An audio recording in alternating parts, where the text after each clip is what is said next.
Nagkakamali ka. Ano po mali sa mga sinabi ko? Malinaw na sa akin. Hindi niyo ako anak. Hindi kayong tatay ko. Na makita kong reaksyon mo. Na marinig mong hindi talaga akong iyong ama. Nawala ang lahat ng galit dito sa dibdib ko. Napalitan ito ng awa. Nakonsensya ako sa naging trato ko sa'yo. Hindi po awa ang kailangan ko. Pero wala na akong karapatang humingi ng anuman sa inyo. Hindi nga pala tayo magkaano-ano. Wilfred, dahil sa nangyari, na-realize ko, wala kang kasalanan. Anong ibig niyo sabihin? Hindi kita dapat pinurusahan sa kasalanang wala kang kinalaman.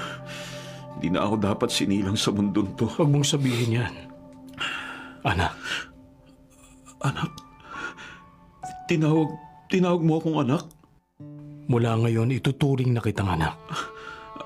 At ano po itatawag ko sa inyo? Tatay. Pinapayagan na kitang tawagin mo akong tatay. Totoo po? Totoo. Nagising na ako sa aking pagkakamali. May tatay na ako?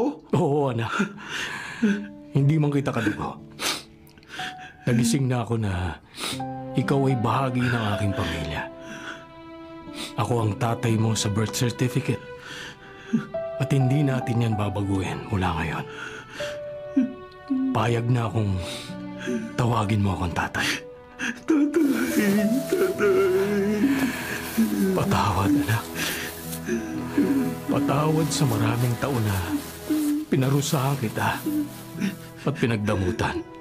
Kahit inapi mo po ako, mahal kita. Wala po ako ibang kilala ng ama. Ikaw lang po, tatay. Magsisimula tayong muli, Wilfred. Hindi ka alis ng bahay. Hindi kita palaya-layasin. Tay, salamat po. Salamat po, tinanggap mo na ako. Salamat. Hindi na mahalaga ang katotohanan. Sapat na nalaman ko. Anak kita.